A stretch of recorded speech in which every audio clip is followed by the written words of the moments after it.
Alright, grab your coffee and pull up a chair, because today we're talking about something that almost nobody talks about when it comes to baking cookies, the step most people skip.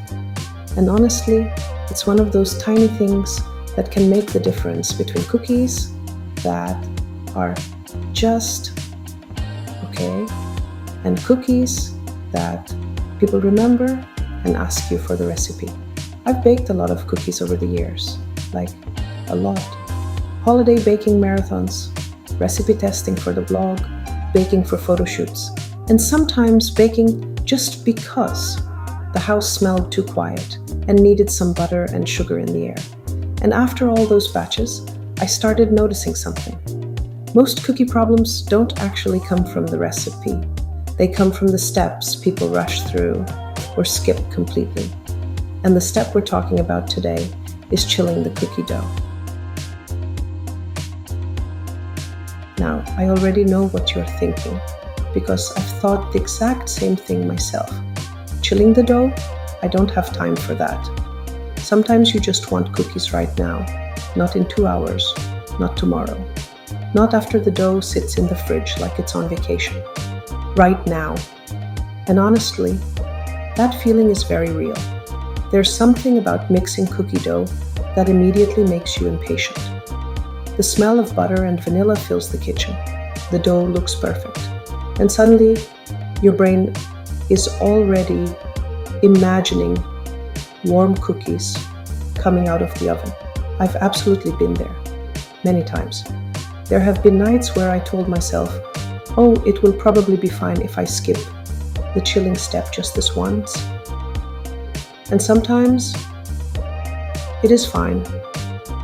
But other times the cookies come out of the oven looking like they melted into one giant cookie continent. And then you sit there staring at the baking sheet thinking, well, that didn't go how I imagined. That's the moment when I remember exactly why the chilling step exists. Let me paint you a very familiar cookie scene, because if you've baked cookies more than a few times, you've probably lived through this exact moment. You mix your cookie dough. Everything smells amazing. Butter, sugar, vanilla. The whole kitchen smells like happiness. The dough looks perfect in the bowl. You take a little taste, because of course you do. That's basically a baker's quality control. Then you scoop the dough onto the baking sheet. Nice even scoops, plenty of space between them.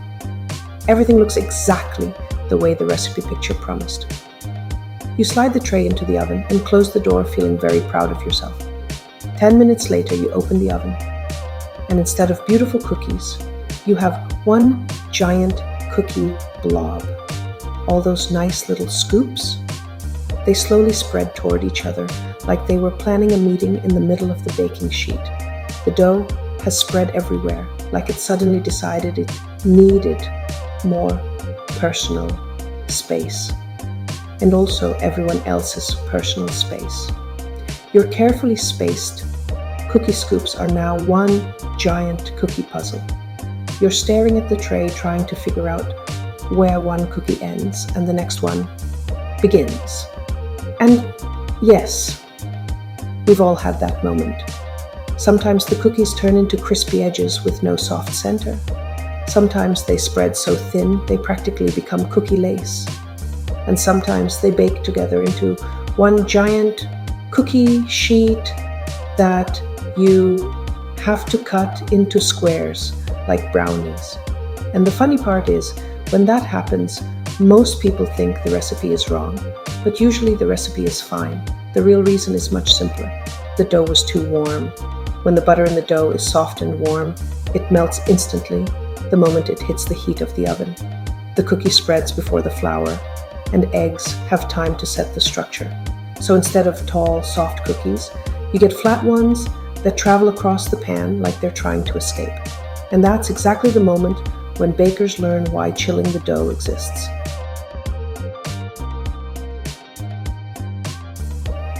What chilling the dough actually does. When cookie dough is freshly mixed, the butter inside it is soft, sometimes almost melted. If your kitchen is warm, or if your mixer has been working the dough for a while.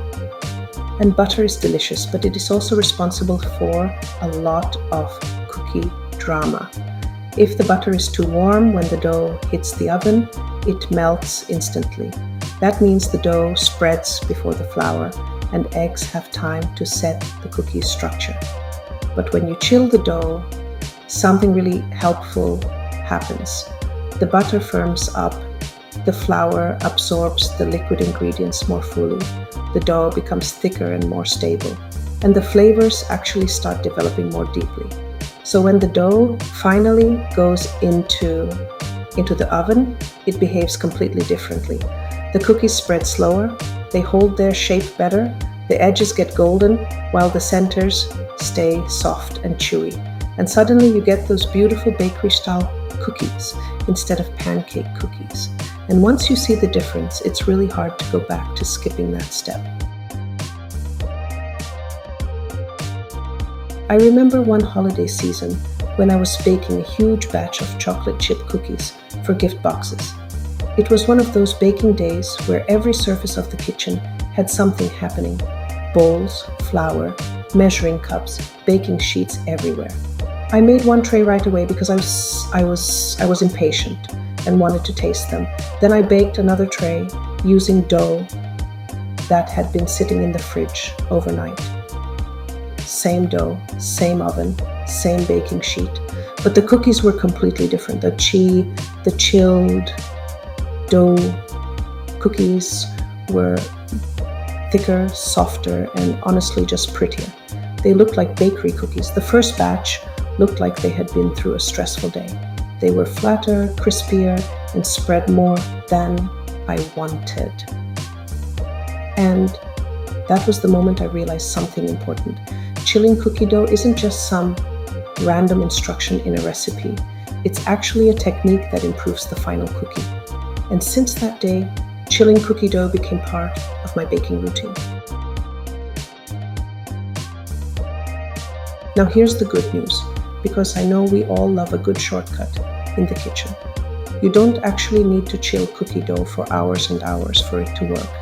A lot of people think it has to sit overnight every single time.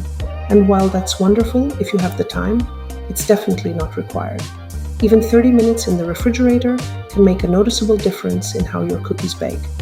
Think of it like giving the dough a quick reset. That short rest lets the butter firm up again, lets the flour absorb more moisture, and it helps the dough hold its shape better once it hits the oven.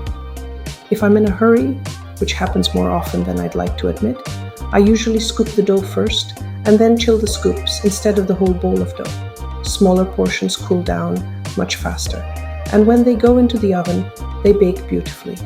It's a simple trick, but it works really well. Another thing I love doing, especially during busy weeks or holiday baking season, is making the dough the night before. I mix everything together in the evening, cover the bowl, and let it rest in the fridge overnight. The next day, the hard part is already done. All I have to do is scoop the dough and bake the cookies. And honestly, there's something very comforting about opening the refrigerator and seeing a bowl of cookie dough waiting there. It feels like a little promise of something good later in the day. Cookie dough in the fridge is basically future happiness waiting for you. Sometimes I'll open the fridge, see that dough sitting there, and suddenly the whole day improves. Because now I know that warm cookies are only about 10 minutes away. And let's be honest, cookie days are some of the best days you can have in the kitchen. Another thing chilling the dough does, and people don't talk about this enough, is improve the flavor. When the dough rests, the ingredients have time to blend together more deeply. Bakers sometimes call this aging the dough, and it's the same reason some bakeries rest their cookie dough for a full day or even 2. That extra time allows the sugars to dissolve better and the flour to fully hydrate. All of that creates richer flavor and better texture in the finished cookie. Now don't worry, You don't have to wait 2 days unless you want to feel like a very serious professional baker. Even a short rest helps. It's like giving your cookie dough a little time to get its life together before heading into the oven. Here's another little thing I've learned over the years, especially after many holiday baking marathons. If your kitchen runs warm, and most kitchens do when the oven has been on for hours, chilling the dough becomes even more important than usual. Warm kitchens turn cookie dough into a spreading machine. During the holidays, my kitchen sometimes feels like a small bakery. The oven is on all day, trays are going in and out, there's flour on the counter, cooling racks everywhere, and the temperature in the room slowly creeps up without you even noticing. At some point, you realize you're basically baking inside a sauna, and that warm environment affects cookie dough a lot more than people realize. When the room is warm, the butter and the dough softens very quickly. Even if your dough looked perfect when you first mixed it, after sitting on the counter for a few minutes, it can start warming up again. Then when it hits the oven, the butter melts too fast and the cookies spread before they have time to set. That's when chilled dough becomes your best friend. When I'm doing big holiday baking days, I actually keep most of my dough in the refrigerator and only take out small portions at a time. I'll scoop a tray of cookies, bake them, and while those are in the oven, the rest of the dough stays cool in the fridge. That way, every batch starts with dough that's still nice and firm. It makes a huge difference in how the cookies look when they come out of the oven. If your cookies ever come out thin, flat, or overly crispy, try chilling the dough before you start changing the recipe or adding extra flour. Sometimes the recipe is perfectly fine. It just needed a little patience and maybe a short break in the refrigerator. And yes, patience is not always my strongest baking skill either. When I'm baking cookies, especially chocolate chip cookies, I want them immediately. Waiting for dough to chill is not exactly thrilling in the moment. But every time I give the dough that extra time to rest, the cookies turn out better. And that's when I remember the cookies really do reward patience. So, the next time you're baking cookies, try this tiny change. Mix the dough, cover the bowl, and let it rest in the fridge for a bit. Even if it's just half an hour, your cookies will thank you. And honestly, so will the people eating them. Because when cookies come out thick, soft, and bakery style, everyone suddenly thinks you're some kind of baking wizard. And we'll just keep the secret between us. All right, friend, that's today's little cookie wisdom. Next time you're tempted to skip chilling the dough, remember this episode.